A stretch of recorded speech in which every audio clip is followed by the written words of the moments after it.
everyone, it's Laura, and today I'm here to talk to you about Happy Place by Emily Henry.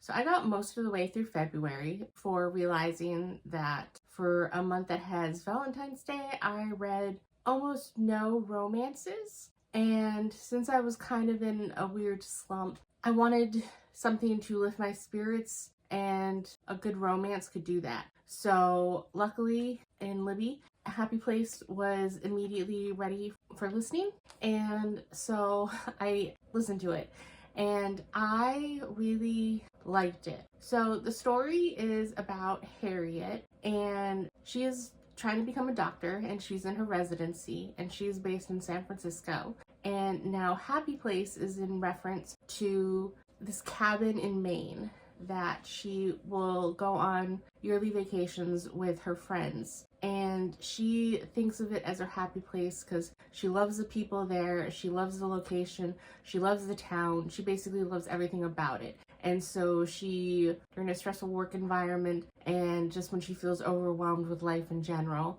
that's kind of what she thinks about and where she goes. And so at the start of the book is when she's on her way there. You find out that the friend group is basically, it started off with her college roommates. It's one of those opposites attract situations. So she had two roommates, Cleo and Sabrina, and they didn't expect to get along as well as they did. Sabrina is kind of a rich, wealthy daughter of a Manhattan mogul, and they say that she kind of dresses like Audrey Hepburn, and she has a very straightforward, almost bracing personality. And Cleo is kind of more of the artsy, hippie type personality. And then Harriet is pre-med, and she seemed really more focused on studying, and they just kind of got along right from day one, and it shocked them, but they've remained close all these years later. And over the years, they've added to their friend group. First was one of the later years of college.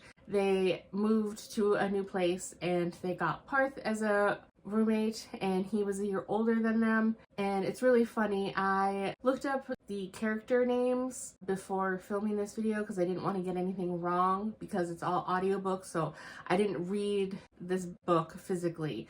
And so you're likely to mishear things. And sure enough, I thought his name was Harth. And lo and behold, his name's Parth. So, whoops.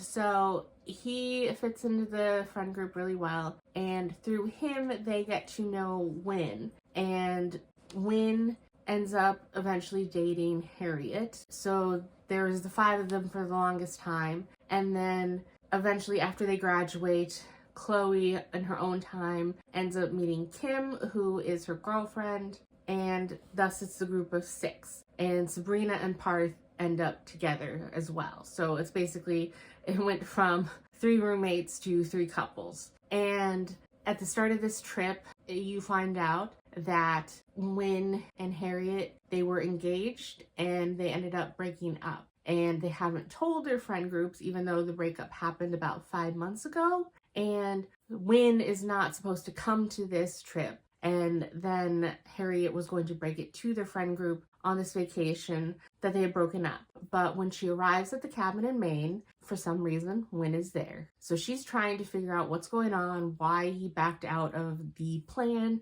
And it turns out that there are situations, and I don't know if it's so much a spoiler, but I just don't want to give too much away. But there are reasons that they don't want to break the news. And so they end up kind of getting into a fake dating situation where they act like they're still engaged. And the week is full of different things that they do. Normally they go to like a certain bookshop, they go to a cafe, they go on a little pub crawl, and they go sailing, and there's just all these events that they normally do. And throughout the week, situations between Win and Harriet get very tense, and you learn more about their relationship and how they eventually got together, how there's always almost been a magnetic pull between the two of them, and then the situations that led up to their breaking up. And you also learn more about Harriet and her family and the dysfunction there.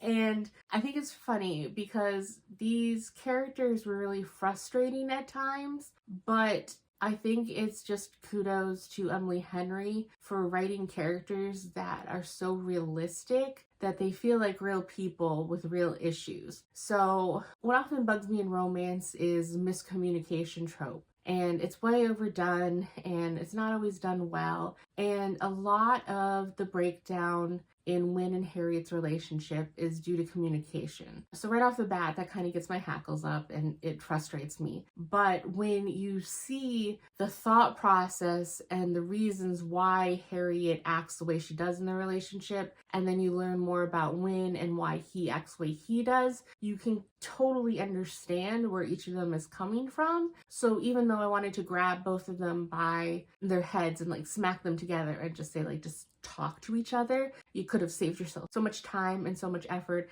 and so much heartache. I understand how this could end up the way it did. And I really appreciate Emily Henry writing characters that make me feel this way and feel that frustration. Just having the ability to craft characters like that always impresses me. And so the fact that all these different people have different distinct personalities, but well, I see how the friend group meshes together and it seems realistic. I'm just very impressed. So while the whole drama with Harriet and Wyn is going on, they also kind of touch on the fact that their friend group, I forget if they talk about specific ages, but they're all in their late 20s or early 30s at this point, that they're basically at this point in life where they're all kind of going to the next stage, where they're trying to figure out where they're settling down, if they're going to start a family, if they're going to get married. And there's been breakdown in communication where they don't talk to each other or text each other as much as they used to. And it's one of those things that I feel like a lot of people, usually even I would say sooner after college, they kind of run into that issue about their friend group. Do they grow apart, or do they make the conscious effort to stay close? Do they make the effort because, especially if they're going all over the country, it is effort to stay in touch. And that's something that really resonated with me on a personal level, because there's some people that I wish I had stayed in better contact with after college, and life got in the way and stuff happens. So I liked seeing that kind of addressed in this book, and it's really well done. That's all I have to say. So overall, I gave this a 4.5. And I think I have to refamiliarize myself with the descriptions of the other Emily Henry books, because I remember not being really drawn to that many of them. Funny Story and Happy Place were the two that really stood out, but maybe I'll have to give them a second look, because so far with the two books I have read from her, I really enjoyed them a lot. So I'm definitely looking forward to reading more from her. I know she has another book coming out at some point this year, and I have to look to see what the story is supposed to be with that one, and maybe that might be my next read from her, who knows. But overall, I really enjoyed this book, 4.5, and that's it for this video, and I will see you in the next one. Bye!